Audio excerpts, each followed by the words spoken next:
I was speaking this morning about the prospects and the condition of the world economy. So it's a pretty big subject, but which obviously is at the foundation of every business strategy, of every marketing business around the world.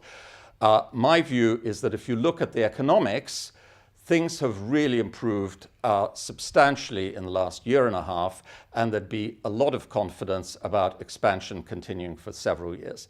Unfortunately, the politics all over the world, and especially in the core of the global economy, in America, Britain and Europe, has now become more dangerous than at any time in our lifetimes. The audience here really needs to know about that, because as business people, what we traditionally do is we focus on economic and financial data to try and decide how our businesses are likely to do, what our strategies are going to be.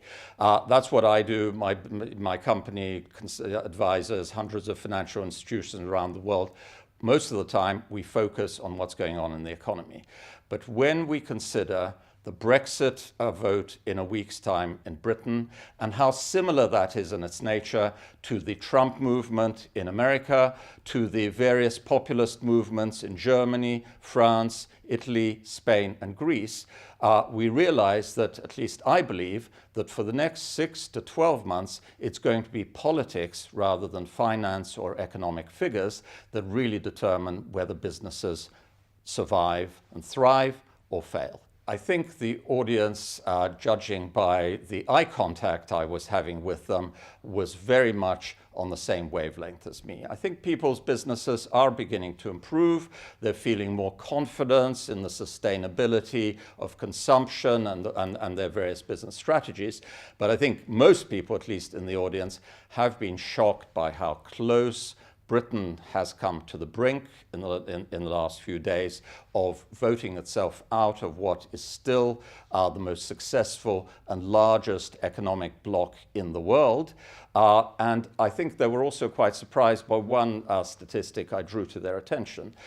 And that is that since 1992, the completion of the single market, Britain has actually been the single most successful major economy in the world in terms of growth, not just in the economy as a whole, but in income per head.